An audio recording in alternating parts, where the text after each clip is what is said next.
ధ్యానిద్దాం.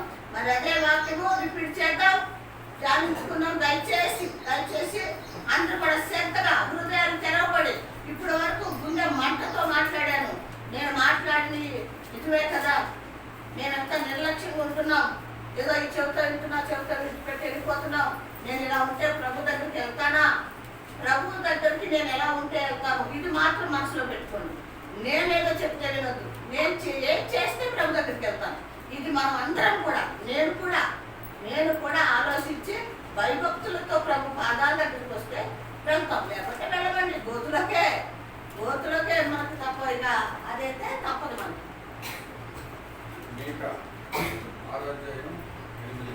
ఆరోగ్యం నుంచి మరొకసారి మరి చదవండి. ఏమి తీసుకుని వచ్చి నేను యెహోవాను దర్శించును, ఏమి తీసుకుని వచ్చి మహోన్నతుడైన దేవుని సన్నిధిని నమస్కారం చేస్తున్నాను. దహన బలులను, ఏడాది దూడలను అర్పించి దర్శించున్నాను. వేలకొలది పొట్టేళ్లను, వేలాది నదులంత విస్తారమైన తైలమును ఆయనకు సంతోషం కలుగజేయున. నా అతిక్రమమునకై నా జ్యేష్ఠపుత్రుని నేను ఎత్తునా, నా పాప పరిహారమునకై నా గర్భఫలమును నేను ఎత్తునా. మనుషుడా, ఏది ఉత్తమో అది నీకు తెలియజేయబడి ఉన్నాయి. చాలండి. తలల వచ్చి ప్రార్థన చేసుకొని పరిశుద్ధాత్మ దేవుడు అప్పుడు వరకు మనతో మాట్లాడాడు. దాన్ని బట్టి మనము సరి చేసుకుందాం. మన హృదయాలు సరి చేసుకుంటున్నామో లేదో ప్రభువు చూస్తున్నాడు, నేను కాదు. దయగల తండ్రి, ప్రేమగల యేసయ్య, పరిశుద్ధుడా, మీ పరిశుద్ధ పాదములకు నాయన కోట్ల కొద్ది వందనాలు స్తోత్రాలు చెల్లిస్తున్నాను. నువ్వు చాలా మంచోడు ప్రభా, నువ్వు మంచోడు ప్రభా. లోకంలో ఎవ్వరు మంచోడు లేరు, ఎవరు నీతిమంతులు లేరు, ఎవరు పరిశుద్ధులు లేరు, ఎవరునైనా తండ్రి యేసయ్య ప్రేమ కలిగిన వాళ్ళు లేరు ప్రభా. నువ్వే అన్నిటికీ నాయన తగిన వాడవు నీవే ప్రభా, నాకు చాలిన వాడవు నీవే ప్రభా. దేవా మీ స్తోత్రములు ప్రభా. బిడ్డలందరినీ సరిచేయి ప్రభా, హృదయాలు శుద్ధి చేయి ప్రభా. హృదయాలు తెరవబడి మీ అమూలమైన మాటలు విని అయ్యానైనా ఆ మాట ప్రకారం నడుచుకుంటేనే తప్ప నా రాజ్యంలో చేరరు, విశ్రాంతిలో చేరరు అని మీరు చెప్పారు. నా దేవా, నా తండ్రి, జ్ఞానం దయచేయండి వీళ్ళకి. పరలోక జ్ఞానం ఉంటేనే తప్ప వాక్యము నాయన బిడ్డలు వినలేరు ప్రభా, హృదయంలో భద్రపరచలేరు. సహోదరులు ముగ్గురున్నారు అయ్యా, వాళ్ళతో కూడా మీరు మాట్లాడండి. వాళ్ళ హృదయాలు తెరవబడి ప్రభా నాయన తండ్రి వాక్యము నాయన యేసయ్య జాగ్రత్తగా విని హృదయంలో దాచుకుని ఆ ప్రకారం నడుచుకునే కృప బిడ్డలందరికీ దయచేసి మీ నామాన్ని మహిమ తెచ్చుకోమని వాక్యంతో మాతో మాట్లాడమని వేస్తున్నామని అడుగుతున్నాం తండ్రి. ఇక్కడ దేవుని బిడ్డరా, ఇక్కడ మనం చదివిన ఈ వాక్యం మనం ఒకసారి జ్ఞాపకం చేసుకుంటే మళ్ళీ రిపీట్ చేయక్కర్లేదు. దాన్ని వేలాది దూడలని మన ఆయన నాకు ఎన్నో మేలు చేశాడు కదా. ఎవరు?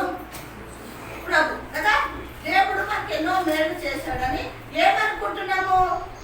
మన హృదయంలో ఉన్న ఆలోచన మనం ఏం చేయాలనుకుంటామంటే, దూడలు ఇద్దామా, గొర్రెలు ఇద్దామా, ఏంటి నా పొట్టేళ్ళు ఇద్దామా, నా పాపానికి నా గర్భఫలం ఇద్దామా, జ్యేష్ఠపుత్రుని దేని బట్టి? నేను చేసిన పాపమును బట్టి ఏమిస్తాను? జ్యేష్ఠపుత్రుని ఇద్దామా అన్న ఆలోచన మానవులది. ఓకేనండి. 6 నుంచి మనం 8 వరకు చదువుకుంటే అన్ని కూడా మానవుడు ఆలోచన, మనిషి ఆలోచన. ఇవి ఇస్తే అన్ని తొలగిపోతాయి, కడగబడతాయి. ఓకేనా? ఇక దానిలో పాపమేమి ఉండదు, దేవుడు అన్ని కూడా కడిగేస్తాడు అని ఆలోచన మనది. ప్రియమైన దేవుని బిడ్డలారా, కానీ ప్రభు ఆలోచన అది కాదు అని ప్రభు ఇక్కడ మనకి తేటగా తెలియచేస్తున్నాడు. ఏమంటున్నాడు? నాయనా, కుమారుడా, నీ ఆలోచనలు అవి, నాకు ఇప్పిద్దాం అనుకుంటున్నావు, దాని నుంచి కడిగేసుకుందాం అనుకుంటున్నావు. కానీ నాకు కావాల్సింది అవన్నీ కాదు. ఏం కావాలంటున్నాడు? మనుషుడా, ఏది ఉత్తమో అది నీకు తెలియజేయబడి ఏమంట? ఏది ఉత్తమమో, ఏది నాకు ఇష్టమో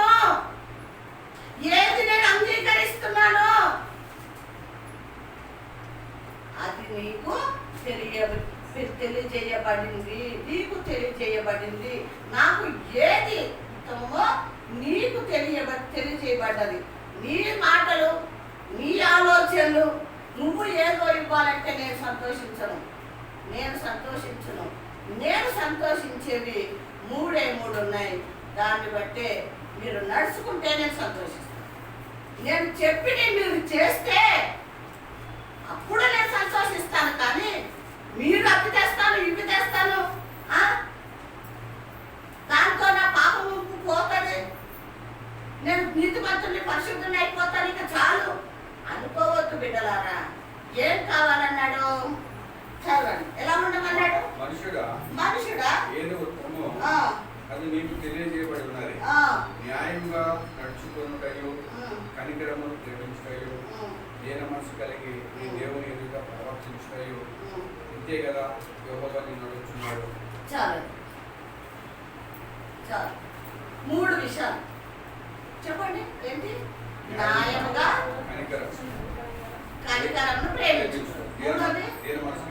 దీన మనసు కలిగి ఉండటమే యెహోవా నిన్ను బట్టి ప్రవర్తిస్తున్నాడు.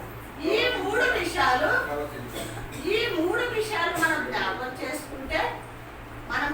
చేసుకుంటే చూడండి, నేను చెప్తున్నాను వినండి. చూడండి, ప్రభు దేవుడిని మనం అంటాం, న్యాయాధిపతి అయ్యా, దీన మనసు కలిగిన వాడు అయ్యా, కనికర పూర్ణుడు అయ్యా. ఎవరి నామాలు ఇవి? ఎవరి నామాలండి? మళ్ళీ చెప్పండి. న్యాయాధిపతి అయ్యా, దీనం ఏ మనసు, కనికరమును ప్రేమించేవాడు అయ్యా. మూడోది దీన మనసు కలిగిన దేవుడు అయ్యా. మీ ప్రార్థనలో ఇవి మూడు ఎత్తుపెట్టి ప్రార్థన చేస్తానో లేదో నాకు తెలియదు, కానీ నేను ఈ మూడు ఎక్కువగా నేను ఉపయోగిస్తాను అన్నమాట. ఇది ఎవరి నామం? ఇది న్యాయంగా ఉండేది ఎవరు కదా? మరి కనికరంగా ఉండేది ఎవరు? మరి దీన మనసు కలిగింది ఎవరు? చూసారా?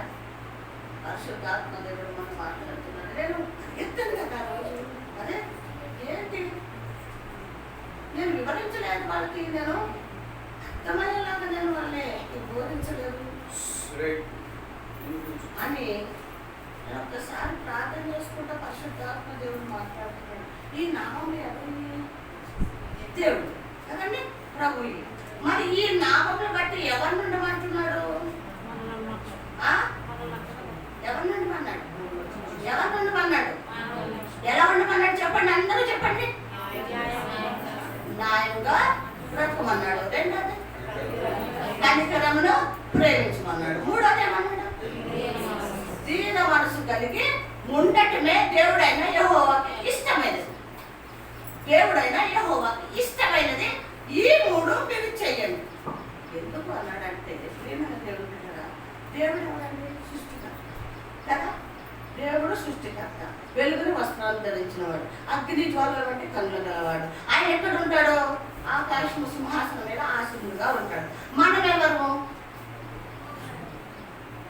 మట్టివారము, పాపులము, లోకాన్ని ప్రేమించేవాళ్ళము, లోకాన్ని వెంబడించే వాళ్ళమని ఆయన ఏమంటున్నాడంటే,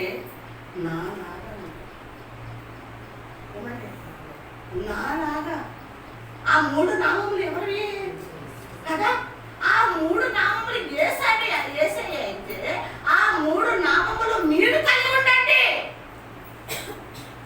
అర్థమవుతుందా అప్పుడు మీకు? ఆ మూడు నామములు మీరు కలిగి ఉండండి. నేను ఎవరిని? న్యాయంగా ఉండేవాడని. రెండోది కనికరాన్ని ప్రేమించేవాడని. మూడోది దీన మనసు కలిగి ఉండేవాడిని. ఆ మూడు నాలో ఏ గుణగణాలు అయితే ఉన్నాయో ఆ గుణగణాలు మీలో ఉండాలి అంటున్నాడు. హల్లెలూయా, హల్లెలూయా. ఆ మూడు గుణాలు మీలో ఉండాలి అని కోరుకుంటున్నాడు. ఎంత మంచి దేవుడు కదా, ఎంత మంచి దేవుడు అండి. మంచి దేవుడు ఆయన, మంచి దేవుడు ఆయన, గొప్ప దేవుడు ఆయన. ఉదాహరణకి ఏమన్నా ఒక బట్టలు చిరిగిపోయి స్నానం లేక చింపులు జుట్టుతో మన దగ్గరకు వచ్చాడు అనుకోండి, నువ్వు నా బిడ్డలు బాబు అంటామా? చెప్పండి. నా కుమారుడు అయ్యా, దా నా పక్కన కూర్చుని భోజనం చేద్దుగానే అంటాను. మరి దేవుడు అంటున్నాడు కదా మాట, మన నీతి మురికి గుడ్డలంట ప్రభు దృష్టికి. వాక్యం చెప్తుంది ఈ మాట. నేను నీతిగా ఉన్నాను, నేను పరిశుద్ధంగా ఉన్నాను, బైబిల్ పట్టుకుని ప్రార్థనకు వెళ్ళిపోతున్నాను అని అనుకుంటున్న మనకి చెప్తున్నాడు ప్రభు. ఓ నీతిమంతురాలా, నీతిమంతుడా, నువ్వు అనుకుంటున్నావు నీతిగా ఉన్నానని. నా దృష్టికి నీ నీతి ఎలా ఉందో తెలుసా? ఏం గుడ్డలండి? మురికి గుడ్డలు. మురికి గుడ్డలు అంటే మనం గిన్నె దించుకునే మురికి గుడ్డలు, అయితే బయట పడేసే మురికి గుడ్డలు లాంటి జీవితం అంతే. ఆయన అంటున్నాడు, నాలో ఉన్న 3 గుణాలు కూడా మీలో ఉండాలన్నాడా వద్దన్నాడా? మరి ఉంచుకుంటామా? ఆ విధంగా జీవిస్తామా వద్దా? ఎలా జీవించాలి చెప్పండి? సరిపోయిన వారం మీకు అర్థం కాలేదు. మీకు అర్థం కాలేదనే ఈ వారం మళ్ళీ కూడా రిపీట్ చేస్తున్నాను. ఎలా ఉండాలి ఇప్పుడు చెప్పండి? మీరు అందరూ ఎలా జీవించాలి? న్యాయంగా నడుచుకోవాలి. న్యాయంగా నడుచుకోవాలి, అన్యాయంగా మనం ఉండకూడదు. రెండోది కనికరంగా ఉండాలి. అంటే ఏం చేయాలి? కనికరం అంటే ఏంటి చెప్పండి అమ్మా? కనికరపడాలి.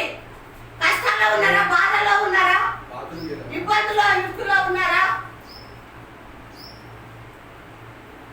వాళ్ళు ఏ స్థితిలో ఉన్నారో వాళ్ళని ఏం చేయాలంట? కనికరపడాలి. అయ్యో అవునా, అయ్యో పాపం, ఇది కనికరపడటం.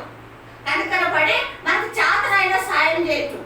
ప్రభు మన పైన కనికరపడుతున్నాడు కదా, మనం కూడా కనికరపడమంటున్నాడు. మళ్ళీ ఏమన్నాడు? దీన మనసు తగ్గించుకో. మత్తయి సువార్తలో ఉన్నమాట, దీన మనసు గలవారు దేవుణ్ణి చూచెదరు. దీన మనసు తగ్గించుకో.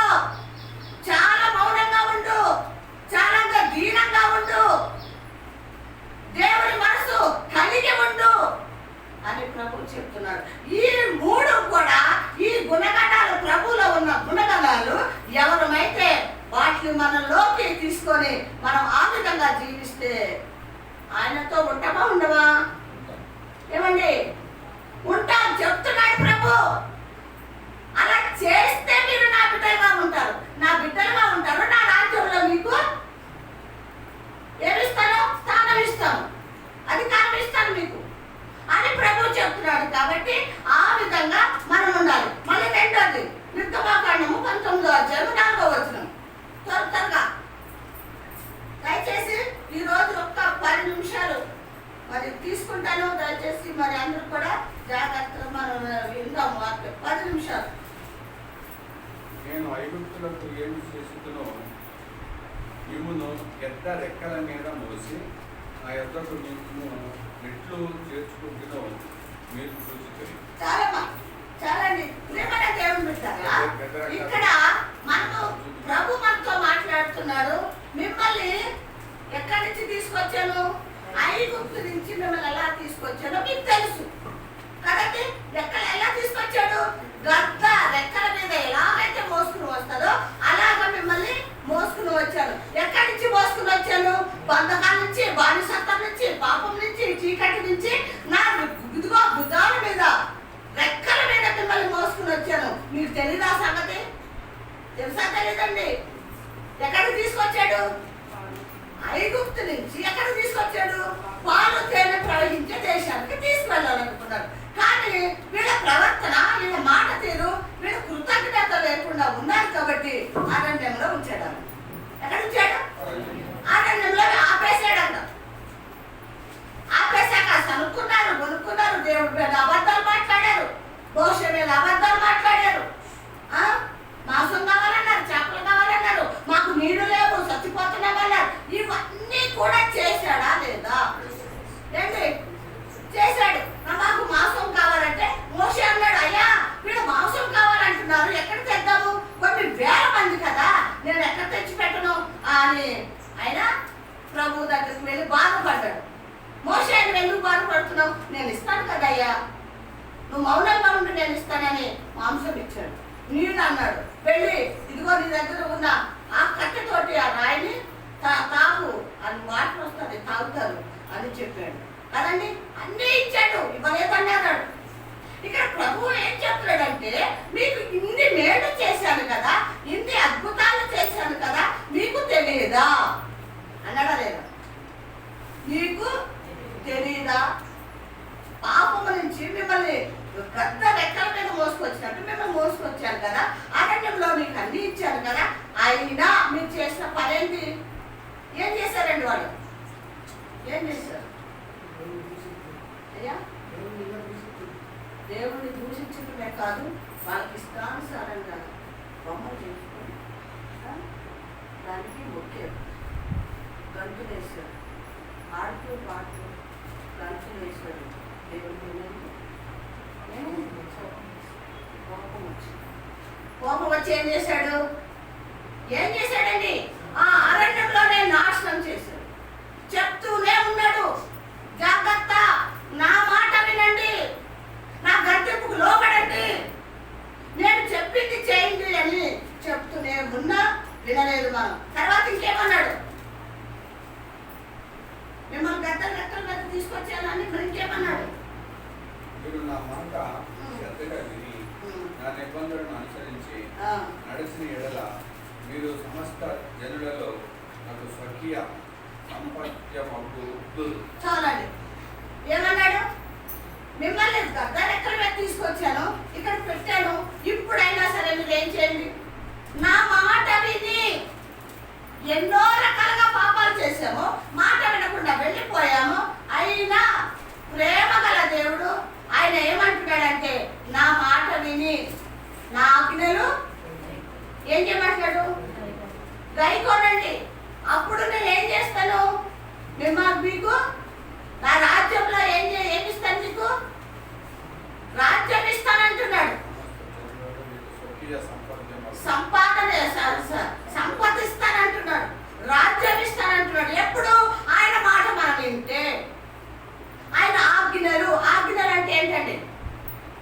మాట విని ఆజ్ఞలు గైకొంటే. ఆజ్ఞలు అంటే ఏంటి? ఆజ్ఞలు అంటే వాక్యం విని జాగ్రత్తగా దాన్ని అనుసరించి నడవటం ఆజ్ఞలు. అర్థమవుతుందండి? వాక్యం విని విడిచిపెట్టకుండా మన హృదయంలో భద్రపరుచుకుని ఆయన చెప్పింది చేయండి. ఏమన్నాడు?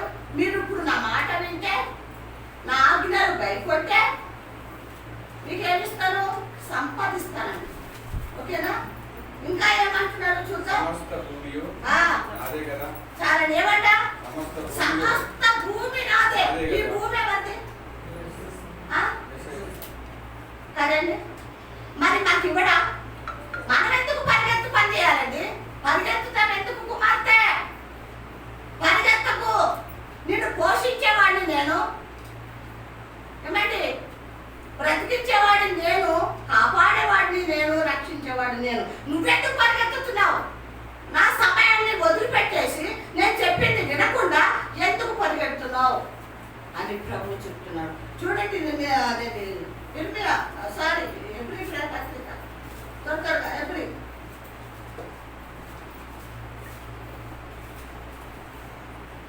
3వ అధ్యాయం 8వ వచనం. దేవుని మాట వినటానికి మనం లోబడుతున్నామా బిడ్డలారా? దేవుని మాట విందాం. దయచేసి మనం మనుషుల వైపు చూడొద్దు, దేవుని మాట విందాం. దేవుడు ఆయన శబ్దమును విని ఎడల ఏమంటండి? మీరు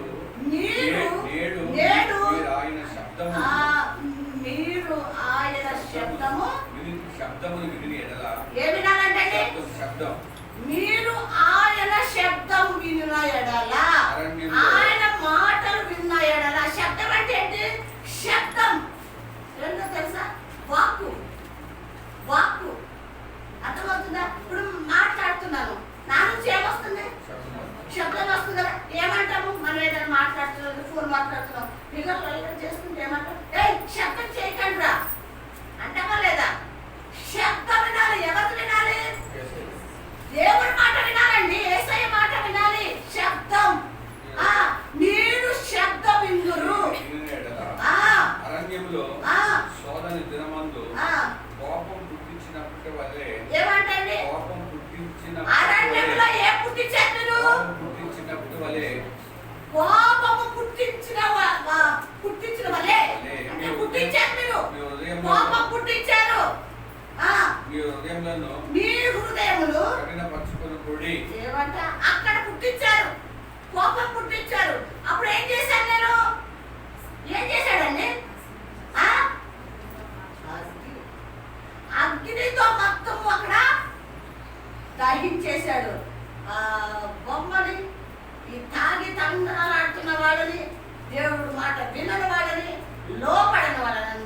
కూడా అగ్నితో కాల్చేశాడు. మన అందరికీ తెలుసు సంగతి. ఇప్పుడు ఏమంటున్నాడంటే అప్పుడు నాకు కోపం పుట్టించాను కాబట్టి నేను ఆ విధంగా మిమ్మల్ని వాళ్ళు వినని వాళ్ళు చంపేశాను. అర్థమవుతుందా? కోపం పుట్టించారు కాబట్టి మీరు నా మాట వినలేదు కాబట్టి మీకు ఇష్టం వచ్చినట్టు జీవించారు కాబట్టి వాళ్ళు చచ్చిపోయారు. ఇప్పుడు మీరు నాకు కోపము పుట్టించు. వాళ్ళు పుట్టించారు కాబట్టి నశించిపోయారు. ఎవరు? నీ పితరులు. ఇప్పుడు ఏం చేయండి? మీరు నా మాట వినండి. ఇంకొక అవకాశం ఇచ్చాడు వారికి. ఇంకో అవకాశం ఇచ్చాడు. ప్రేమల దేవుని బిడ్డలారా, విలాపం చేసుకుందాం. అరణ్యంలో వాళ్ళు చచ్చిపోయారు.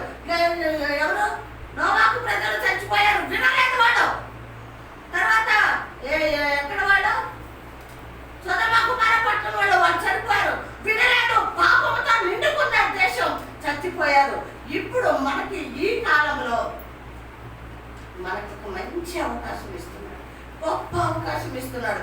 ఇప్పుడు మీరు నాకు కోపము తెప్పించుకోండి, నా మాట శ్రద్ధగా వినండి అని ప్రభు చెప్తున్నాడు. చదవండి. 40 సంవత్సరములు నా కార్యములు చూచి మీ పితరులు నన్ను పరీక్షించి శోధించేది. కావున నేను ఆ తరము వారి వలె విసిగి మీరు ఎల్లప్పుడూ తమ హృదయం ఆలోచనలో తప్పుకోచున్నారు. ఏమంటండి? ఆ తరం వాళ్ళు ఎలా ఉన్నారో అలాగా మీరు విసిగి తప్పిపోతున్నారు. ఆలోచనలో తప్పిపోతున్నారు. వాళ్ళని జ్ఞాపకం చేసుకుంటున్నాం మనం. ఎవరిని? పితరుల్ని, చచ్చిపోయిన వాళ్ళని, దేవుడి మాట వినని వాళ్ళని మనం జ్ఞాపకం చేసుకుని తప్పిపోతున్నారు. బిడ్డలారా, ఇక్కడ ఉన్న బిడ్డలతో మాట్లాడుతున్నాడు ప్రభు. ఎక్కడ తప్పిపోతున్నావు? ఏ విషయంలో తప్పిపోతున్నావు? ఎక్కడ చల్లారిపోతున్నావు? ఎక్కడ ప్రభు దగ్గరికి రాకుండా నిర్లక్ష్యం చేస్తున్నావు? వద్దు బిడ్డలారా, ఇప్పటికే 3 తరాలు అయిపోయింది. ఎన్ని తరాలు చెప్పండి ఒకసారి. నోవాహు, తర్వాత సొదొమ గొమొర్రా పట్టణము, తర్వాత మోషే కాలం. 3 తరాలు నాశనం అయిపోయారు, నశించిపోయారు. ఎందుకో తెలుసా? ప్రభుని దూషించారు, ప్రభుని శోధించారు, ప్రభు మాట వినలేదు కాబట్టి నశించిపోయారు. ఈ తరం వాళ్ళకి ప్రభు ప్రేమతో చెప్తున్నాడు, మీరు వారికి గుర్తు పెట్టుకోకండి, అట్ల గురించి మీరు ఆలోచించకండి. చదవండి. ఇంకేమన్నా కింద?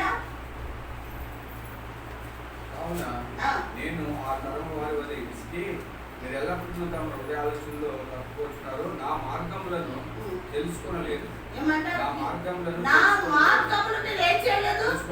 తెలుసుకోలేదు కనుక నేను కోపంతో ప్రమాణం చేసినట్లు వారు నా విశ్రాంతిలో ప్రవేశించలేని చెప్పింది. ప్రియమైన దేవుని బిడ్డలారా, 3 తరాలు ఏమైందో కూడా మీకు అన్ని వివరంగా చెప్తున్నాను. మీరు వినట్లేదు. మీరు కూడా ఈ తరం వాళ్ళు కూడా మీరు ఏం చేస్తున్నారు? నా మాటకు మీరు లోబడట్లేదు, మాట వినట్లేదు. వాళ్ళలాగా మిమ్మల్ని చంపను, అగ్నితో కాల్చివేయను. కానీ ఏం చేస్తాడంట? కానీ 11 చదవండి ఒకసారి. 3:11 చదవండి. కనుక నాకు కోపం వచ్చింది. నేను ప్రమాణం చేసినట్టు, కోపం వచ్చినప్పుడే ప్రమాణం చేశాను. నేను మిమ్మల్ని ప్రేమించినప్పుడు చేయలేదు ఆ పని. మీరు నా మాట విన్నప్పుడు చేయలేదు, నా మార్గంలో మీరు నడిచినప్పుడు నేను చేయలేదు. కానీ మీరు నా మాట వినలేదు కాబట్టి కోపంతో చేశాను. ఏం చేశాడు? చదవండి. వారు నా విశ్రాంతిలో ప్రవేశింపరని చెప్పింది. ఏమంటండి? నా విశ్రాంతిలో ప్రవేశింపరని మాట వినలేదు కాబట్టి, ఆయన మార్గంలో నడవలేదు కాబట్టి, ఆయన్ని మనం ఎదురిస్తున్నాం కాబట్టి, లోపడట్లేదు కాబట్టి ఆయన ఏమంటున్నాడు? ఇక 4వ ఛాన్స్ ఏమంటా? నా విశ్రాంతిలోకి మీరు రారు. అయిపోయింది, చెప్పేశాడు. నా విశ్రాంతిలోకి మీరు రానే రారు. ఎందుకు? నా మాట మీరు వినట్లేదు, నా మార్గంలో నడవట్లేదు. మీరు ఏమంటున్నారు? ఇల్లు శుభ్రం చేసుకోవద్దా? బట్టలు ఉతుక్కోవద్దా? ఊరెళ్ళొద్దా? ఏం కష్టమా? ఆ టైంకి వచ్చేయమంటావు. మరి ఇంటి పనులు ఎవరు చేయాలి?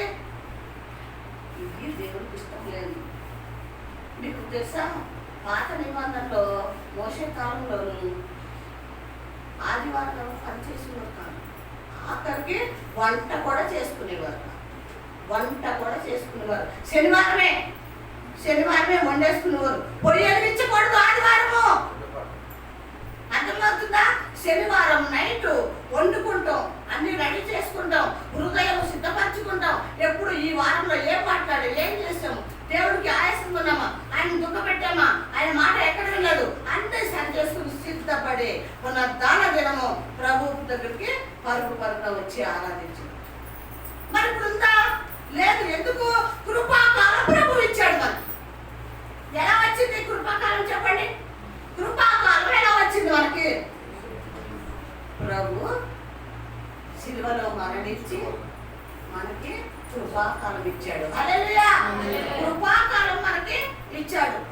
నా మాట మీరు వినట్లేదు, నా ఆజ్ఞలు మీరు గైకొనట్లేదు, మీకు ఇష్టం వచ్చిన మార్గంలో మీరు వెళ్తున్నారు, మీకు ఇష్టం వచ్చినట్టు మీరు చేసుకుంటారు. కాబట్టి నేను చెప్పినట్టుగా నాకు కోపం వచ్చింది, విశ్రాంతిలోకి మీరు రాలే. కాబట్టి ప్రియమైన దేవుని బిడ్డలారా, ఈ తరం వాళ్ళమైన, 4వ తరమైన వాళ్ళమైన మనము దేవుని మాటలు వింటున్న మనము దేవుడు చెప్పినట్టు చేస్తూ, దేవుడు వెళ్ళమన్న మార్గంలో వెళుతూ, చేయమన్న పని చేస్తూ, ఆయనతో సావాసం కలిగి ఉంటే ఆ విశ్రాంతిలోకి వెళ్తాం. లేకపోతే వెళ్దాము అని వాక్యం చెప్తుంది. చూడండి, సామెతల గ్రంథము.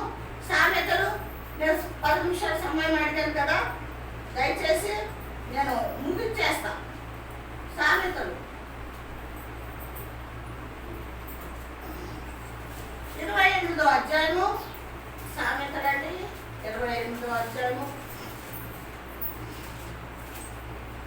14వ వచనం చదవండి. నిత్యము భయం కలిగి ప్రవర్తించువాడు ధన్యుడు. నిత్యము వినపడ్డదా మీకు? నన్ను చూడండి, చెప్పండి, నన్ను చూడండి దయచేసి. నిత్యము చెప్పండి అందరూ. నిత్యము భయం కలిగి ప్రవర్తించువాడు ధన్యుడు. హృదయమును కఠినపరుచుకుని వాడు వీడిలో పడును. ఏమంటే ఎవరికి భయపడాలి?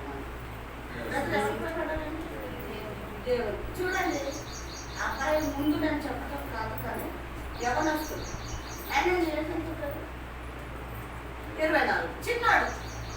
అబ్బాయి ఏం చేయంటే, ఈ ఏజ్ పిల్లలు చక్కగా ఫ్రెండ్స్తో ఎక్కడికి సినిమాలకి, సండే కదా ఇవాళ, సినిమాకి వెళ్ళొచ్చు, పార్కుకి వెళ్ళొచ్చు, ఫ్రెండ్షిప్కి వెళ్ళొచ్చు, హోటల్కి వెళ్ళి ఎంజాయ్ చేయొచ్చు. అవునా కదా? ఎప్పుడు దేవుడు అంటే తెలియనప్పుడు, దేవుడికి దూరంగా ఉన్నప్పుడు, దేవుడు మాట వినకపోతే అలా చేస్తారు. మరి అబ్బాయికి ఎవరు కావాలనుకుంటున్నాడు? దేవుడు కావాలనుకుంటున్నాడు. కాబట్టి ప్రతి వారం కూడా కంటిన్యూగా వచ్చి దేవుడి మాటలు వినడానికి ఇష్టపడుతున్నాడు. ఎవరికి భయపడాలంట? మరొకసారి కంటిన్యూ చేయాలి. నిత్యము భయం కలిగి ఎవరికి భయపడాలి?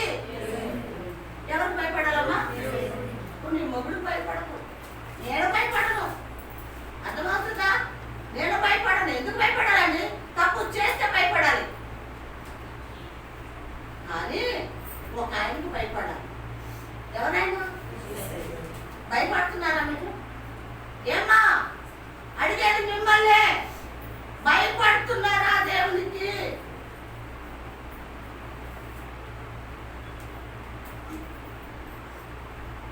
భయపడితే మన జీవితాలు క్రమంగా ప్రభుత్వ మార్గంలో నడుస్తాం. వంకర మార్గంలోకి వెళ్ళిపోము, స్ట్రేట్ మార్గంలో నడుస్తాం. ఎప్పుడు భయపడితే. భయపడలేదనుకోండి, వంకర మార్గం అంటే వంకరగా వెళ్ళిపోతున్నామంటే అవి మన ఆలోచనలు, మన తలంపులు, మన ఇష్టంగా చేస్తాం. నిత్యము భయపడేవాడు, హృదయమును కఠినపరుచుకునేవాడు నిత్యము భయం కలిగి ప్రవర్తించేవాడు ధన్యుడు. నిత్యము భయపడాలి. ఎందుకు భయపడాలి? ప్రభు ఏం చెప్పాడు అంటే, ప్రభు చేసి మనకు చెప్పాడు. మన దగ్గరికి ప్రభు వచ్చి 3.5 సంవత్సరాలు మన దగ్గర ఉన్నాడు. ప్రభు ఏం చేశాడని వాక్యం చెప్పింది మీకు. ప్రభు 3.5 సంవత్సరాలు ఏం చేశాడు? ఏం చేశాడండి? ప్రార్థన చేశాడు. రాత్రంతా ప్రార్థన. ఎవరి గురించి చేశాడు? ఏమండి, రాత్రంతా కూడా తండ్రి దగ్గర విజ్ఞాపన చేశాడు. ఎందుకు? ప్రభా, నన్ను ఇక్కడ పంపించావు తండ్రి, మీ చిత్తం నేను నెరవేర్చడానికి, మీ మాట విని ఈ బిడ్డల్ని, ఈ గొర్రెల్ని నా తట్టు తిప్పుకుంటానికి నాకు సహాయం చేయండి, నాకు సహాయం చేయండి అని మొరపెట్టుకునేవాడు. ఉదయకాలం అయ్యేటప్పటికి మళ్ళీ గొర్రెల కోసం పరిగెత్తేవాడు. అర్థమవుతుందా? బోధించగా పరిగెత్తేవాడు. రాత్రంతా ప్రార్థన అంటే తండ్రితో మాట్లాడేవాడు. ఉదయకాలం ఏం చేసేవాడు? మనకు బోధించేవాడు. రాత్రంతా తండ్రితో మాట్లాడేవాడు, మనకు బోధించేవాడు. ఇప్పుడు భయపడటం అంటే ఏంటి అంటే, మీరు అన్నారు కదా పగలంతా మేము డ్యూటీకి పోతాం, మాకు పనులు ఉన్నాయి అన్నారు. ఓకే, పొద్దుటే సరే 5ంటికి అన్నం వండుతాకు లెగుస్తారు, టిఫిన్ కడుతాకు లెగుస్తారు, 7 గంటలకే బాక్స్ ఇచ్చుకొని పరిగెడతారు. మేస్త్రికి భయపడి, ఎవరు భయపడి? మేస్త్రికి భయపడి, లేకపోతే ఉద్యోగాలు చేసేవాడు అధికారులకు భయపడి పరిగెడతారు. దేవుడికి భయపడతలేదని అర్థమైపోయింది అక్కడ కదా. మరి సాయంత్రం అందరూ కూడా మీరు ఎన్ని గంటలకు వస్తారు? 6 గంటలకు వస్తారు. ఓకేనండి. సరే, లేదు 7ంటికి వస్తున్నారు, 12 నుంచి 8 గంటలకు వంట అయిపోతుంది, 9ంటికి తినేస్తారు. అప్పుడు ఏం చేస్తారు? పడుకుంటాం కదా, పడుకుంటాం, దుప్పడం ముసుకేసి పడుకుంటాం. కాదు, భయము ఉంటే, ఇక్కడ భయము అన్నాడు, భయము ఉంటే ఏం చేయాలి? అక్కడ పడుకున్న చోటే, నీ పక్కలోనే అక్కడ కూర్చొని చేస్తావా, మోకరించి చేస్తావా, ప్రార్థన చేయి. భయం అన్నమాట, భయం అని ప్రభుతో మాట్లాడటం అనమాట. అయ్యా, కాలం నుంచి నన్ను కాపాడావు, నా కుటుంబాన్ని కాపాడావు, నా బిడ్డలు రక్షించావు, నా అవసరత తీర్చావు ప్రభా, ఇంకా ఆత్మీయంలో నన్ను బలపరచు ప్రభా, నన్ను రక్షించయ్యా. ప్రార్థన ఒక అరగంట చేయి, ఒక అరగంట చేసి పడుకో. అప్పుడు ఏం చేసినట్టు నువ్వు? ప్రభుకి భయపడి ప్రార్థన అంటే ప్రభుతో మాట్లాడావు, సావాసం చేస్తున్నావు, ప్రభుతో సావాసం చేస్తున్నావు. అది భయం. భయం లేనాడు ఎలా ఉన్నాడంటండి? హృదయము కఠిన పరుచుకున్నవాడు వాడు కీడులో పడిపోతాడు. ఏంటి? హృదయము కఠినం చేసుకుంటాం అంటే ఏంటి? ఆదివారము చర్చికి రాకపోవడం కఠినము. ఏం పోతాం ఈ వారం మనం వెళ్ళాము. పొద్దుడు కూడా చెప్తున్నారు, వాళ్ళు సాకు చెప్తున్నారు, అయ్యా పాస్టర్ అయ్యా 11వ వస్తుందయ్యా, 11వ వస్తుంది, మనం వచ్చేస్తావు కదయ్యా, మళ్ళీ నిందెవరి మీద? పాస్టర్ మీదే. రా, డైరెక్ట్ చెప్పేసి నేను ఈ వారం రాను అని చెప్పు. 11 అవుతుందయ్యా, ఎప్పుడు రెడీ అయ్యి నేను వస్తాను. ఆఖరికి అట్లనే చేస్తున్నాం. ఒక కఠిన పరుచుకుంటాము హృదయాన్ని. కఠిన పరుచుకుంటే ఎవరికి నష్టం అండి? మనకే నష్టం కదా. కఠిన పరుచుకున్న వాళ్ళు ఎక్కడ పడతాడు? ఎక్కడ పడతాడు? కీడు తప్పకుండా వస్తుంది మనకి. ఏదో రకంగా పిల్లల ద్వారా వస్తుందా, మరి పక్క వారితో వస్తుందా, భర్త ద్వారా వస్తుందా, సమస్యల ద్వారా కీడు వస్తుందో, మొత్తానికి కీడులో వాడు పడిపోతాడని వాక్యము తేటగా మనకు తెలుస్తుంది. ఇక రెండోది అదే సామెతలు 28వ అధ్యాయము 28వ అధ్యాయము 18 నుంచి చదవండి. యథార్థంగా ప్రవర్తించువాడు రక్షించబడు. యథార్థంగా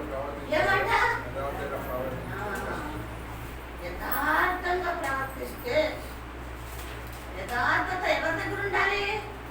మనుషులకు కనపడాలని యథార్థత చూపించద్దండి మనం. అబ్బా ఎంత యథార్థంగా ఉంది పాస్టర్నా అని చెప్పుకోవాలని నేను ఉండకూడదు. నా యథార్థత ప్రభుకి ఇష్టపడాలి, ప్రభుకి కావాలా నా యథార్థత. అంతేకాని ఎవరో చూడాలని నేను యథార్థంగా ఉంటే ప్రభు ముఖం మీద ఉండేస్తాను అంటున్నాడు. ఎలా ఉండాలంటండి మనం అందరం?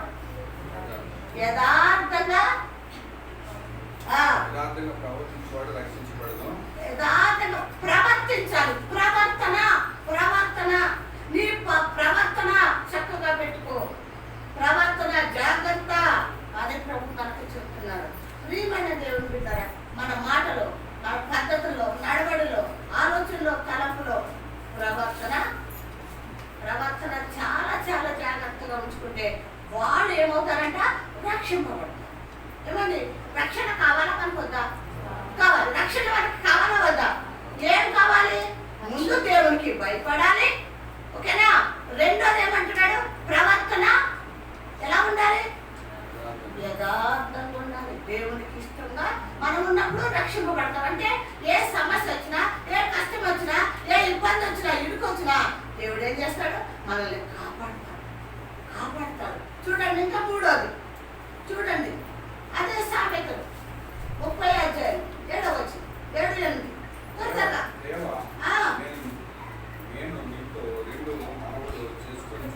ఇది లాస్ట్ జాగ్రత్త. ఇటు నన్ను కూడా ఏమంట, ఎన్ని మన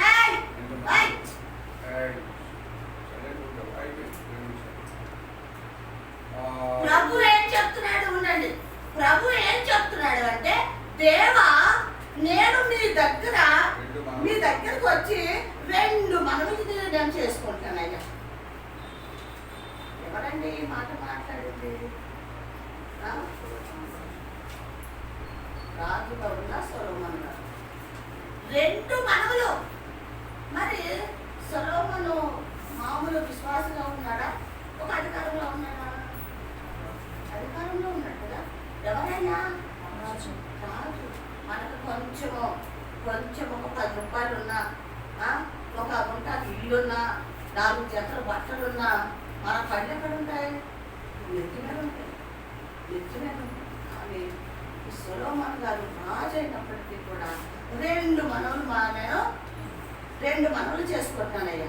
ఆ 2 మనవులు నా జీవితంలో జరిగించు ప్రభు అని అంటే 2 మనవులు. ఆ మనవులు ఏంటో చూద్దాం. వింటున్నారా? ఇది చూడండి అమ్మ, దయచేసి బైబిల్ ఏం చూడదు. నేను చనిపోక ముందు వాటిని అనుగ్రహించు. నేను చనిపోక ముందే, నేను బ్రతికున్నప్పుడే అవి ఏం చెయ్యి, నాకు అనుగ్రహించి. ఏంటవి? 2 మనవులు. ఏంటా 2 మనవులు? వ్యర్థమైన వాటిని, అబద్ధములను నాకు దూరంగా ఉంచును. హల్లెలూయా, హల్లెలూయా. మళ్ళీ చెప్పండి, 2 మనవులు ఏంటి? వ్యర్థమైన వాటిని. అంటే వ్యర్థమైన వాటిని మాట్లాడటం, వ్యర్థమైన వాటి గురించి ఆలోచించటం, వ్యర్థమైన మార్గంలో వెళ్ళటం. ఏం చేయమంటారు? అసలు ఏం చేయాలన్నా మరి మనం ఏం చేయాలి? మనం వ్యర్థమైన వాటిలో దూరిపోవాలి, మాట్లాడాలి, అబద్ధాలు మాట్లాడాలి, వ్యర్థమైన పనులు చేయాలి. కానీ ఆ భక్తుడు నీకు నాకు చెప్తున్నాడు, మారమని. ఏం చేయొద్దు నువ్వు? వ్యర్థమైన వాటిని అనుసరించకు. మాట్లాడటం కానీ, చూడటం కానీ, వినటం కానీ, చేయటం కానీ చెయ్యకు. రెండోది ఏం చేయకు? అబద్ధాలు ఆడకు. అబద్ధము జనకుడకు చాలా ఇష్టం. ఎవరికి? జనకుడికి. జనకుడు ఎవడు? అపవాదిగాడు. వాడు సొంతము అబద్ధము. నువ్వు అబద్ధం ఆడావు అంటే నువ్వు సాతాను బిడ్డవే. వాడే చెప్తున్నాడు ఏమంట, అబద్ధము సాతాను గాడికి జనకుడు.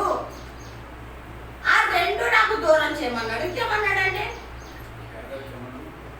ఏమంట? పేదరికము, ఏమంట? ఎందుకు ఈ మాట అన్నాడంటే, అయ్యా నేను పేదరికంలో ఉంటే, తింటాకు తిండి లేక, బిడ్డకు ముద్ద పెట్టుకుంటాకు లేకపోతే నిన్ను నేను దూషిస్తాను. అర్థమవుతుందండి? నేను దూషిస్తాను. కానీ చాలా గొప్పవాడిని, ధనవంతుడు అయితే ఏం చేస్తానో తెలుసా? నిన్ను నేను మర్చిపోతాను ప్రభు అంటున్నాడు. నిన్ను నేను మర్చిపోతాను. నిజంగా ఉందా ఈ కాలంలో? లేదా? జరుగుతుందా? లేదా? మన దగ్గర 10,000 ఉన్నాయి అనుకోండి, చలో ఎక్కడికి? షాపింగ్కి, బట్టలు కొనుక్కుందా, లేకపోతే బంగారం కొనుక్కుందా, తక్కువ రేట్ అయిందంట, లేకపోతే పొలం కొందాం, ఇల్లు కొందాం, వాకిలి కొందాం, కారు కొందాం. ఏది? ఈ ధనము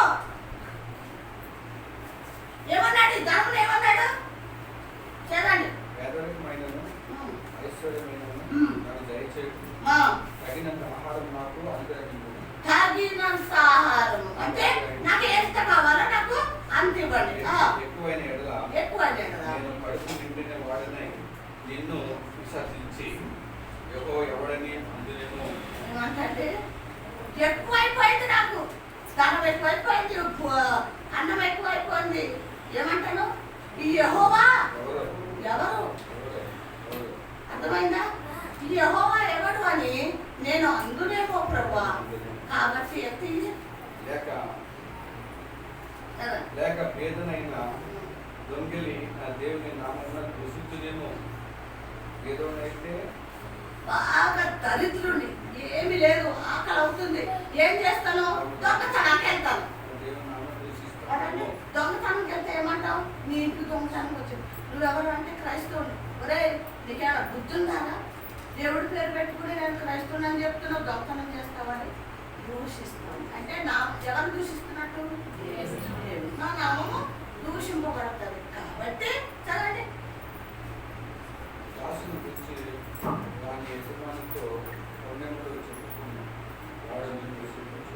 ఏమంటండి? ఏం చెప్పుకుంటాం?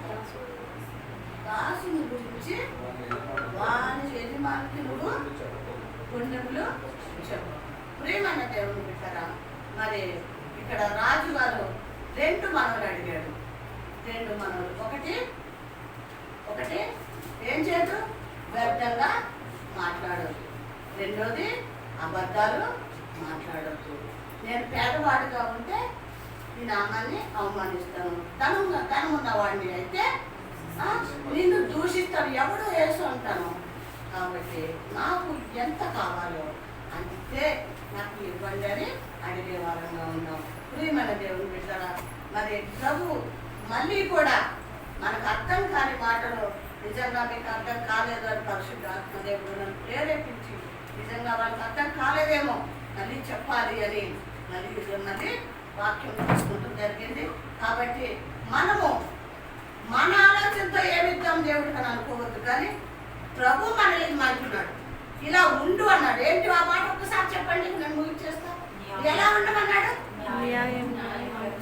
న్యాయంగా ఉండు, కనికరమును ప్రేమించు, దీన మనసు కలిగి ఉండు. ఆ 3 నామములు ప్రభుయి. కాబట్టి ఆ నామములు మీలో ఉండాలి. ఆ నామములు మీలో ఉండాలి. మీరు అలా జీవించాలి. అప్పుడు నా దగ్గరికి నా బిడ్డలుగా వస్తారు. ఈ వాక్యం దేవుడు జీవించి ఆశీర్వదించాలి.